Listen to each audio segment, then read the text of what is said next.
Hello दोस्तों, हमारे civil construction गुरुजी channel पर आपका स्वागत है।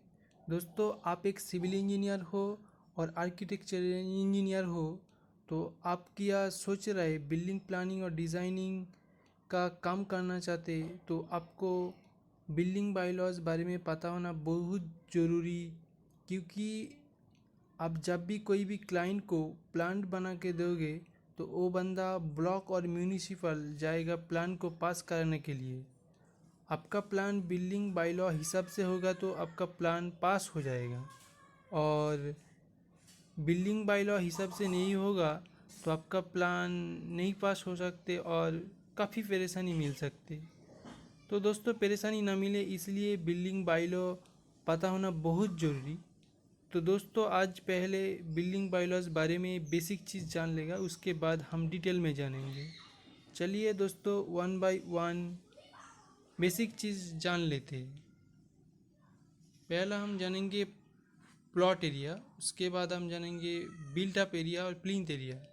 जिसको हम बिल्ट अप एरिया बोलते उसको उनको ही प्लिंथ एरिया बोलते हैं। उसके बाद हम जानेंगे सेटबैक एरिया, उसके बाद कारपेट एरिया, उसके बाद सुपर बिल्ट अप एरिया। आप सिविल इंजीनियर हो और आर्किटेक्चर इंजीनियर हो, ये 5 चीज़ों जानना बहुत ज़रूरी है। ठीक है, चलिए डिटेल्स पे हम जान लेते हैं। पहले हम जानेंगे plot area. What is plot area? देखिए यहाँ डिफिनेशन क्या बोल रहा है। The area which is surrounded by a boundary line is called as plot area. देखिए यहाँ पे जो रेक्टेंगल है, इस रेक्टेंगल को ही प्लॉट एरिया बोलते हैं। एग्जाम्पल के तौर पे मान लीजिए आप 1000 स्क्वायर फुट का एक ज़मीन खरीद लिया, उसका अंदर आप 500 स्क्वायर फीट का एक बिल्डिंग कंस्ट्रक्शन कर रहे, तो वो जो आप 1000 स्क्वायर फुट का ज़मीन खरीदे उनको ही प्लॉट एरिया बोलते हैं।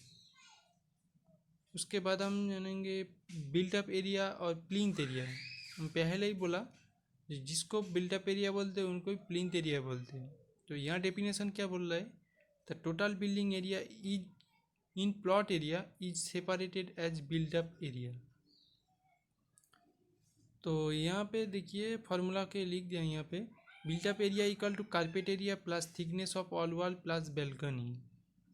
कारपेट एरिया, देखिए यहाँ पे कारपेट एरिया जो ग्रीन कलर का जो मार्क है ना, इनको ही कारपेट एरिया बोलते हैं। मतलब बिल्डिंग का दीवार छोड़ के, वॉल छोड़ के जितना ज़मीन बचते, जितना एरिया बचते उनको ही कारपेट एरिया बोलते हैं। Plus thickness of area of wall plus balcony, इन 3 चीज़ों को सम अप करेगा तो इनको बिल्टअप एरिया बोलते हैं। ठीक है दोस्तों, उसके बाद सेटबैक एरिया। यहाँ डेफिनेशन क्या बोल रहा है सेटबैक एरिया का? The empty space around the building is called setback area. पहले जो आपको एग्जांपल दिया, जो आपका 1000 स्क्वायर फुट का एक ज़मीन खरीदा, उसके अंदर आप 500 स्क्वायर फुट का बिल्डिंग कंस्ट्रक्शन कर रहे। उसके बाद जितना ज़मीन एम्प्टी रहेगा उतना ज़मीन को हम सेटबैक एरिया बोलते हैं। यहाँ देखिए यहाँ पे, यहाँ ये वाला 1000 स्क्वायर फुट का ज़मीन और ये जो छोटा वाला ये वाला 500 स्क्वायर फुट का आपका बिल्डिंग कंस्ट्रक्शन का, इसका जो बीच में जो ज़मीन खाली रहेगा उनको ही सेटबैक एरिया बोलते हैं। देखिए यहाँ पे डेफिनेट फार्मूला में लिख दिया, setback area equal to plot area minus build up area. मतलब ये वाला प्लॉट एरिया से आप जितना ज़मीन को लेके बिल्डिंग कंस्ट्रक्शन के उतना डिडक्ट कर देगा तो आपका सेटबैक एरिया निकल जाएगा।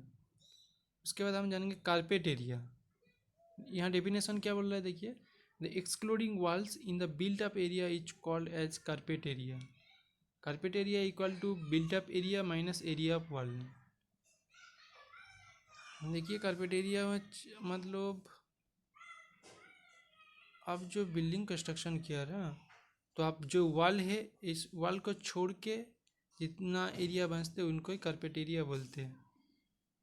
उसके बाद हम जानेंगे super built up area. Definition क्या बोल रहा है देखिए, super built up area is the built up area plus proportionate area of common areas such as swimming pool, staircase, lobby, lift, open veranda, etc. The term super built up area is generally used in real estate. Building may be at 20% of total cost of apartment to the super built up area. Super built up area किनको बोलते हैं? देखिए, मतलब जो commonly use होता हो, जो lift होता, जो गार्डन होता, जो पार्किंग एरिया होता, इनको सुपर बिल्टअप एरिया बोलते हैं। यहाँ पे super built up area equal to देखिए setback area plus built up area plus 20% of common area, इनको सुपर बिल्टअप एरिया बोलते हैं। आज के लिए इतना तक दोस्तों।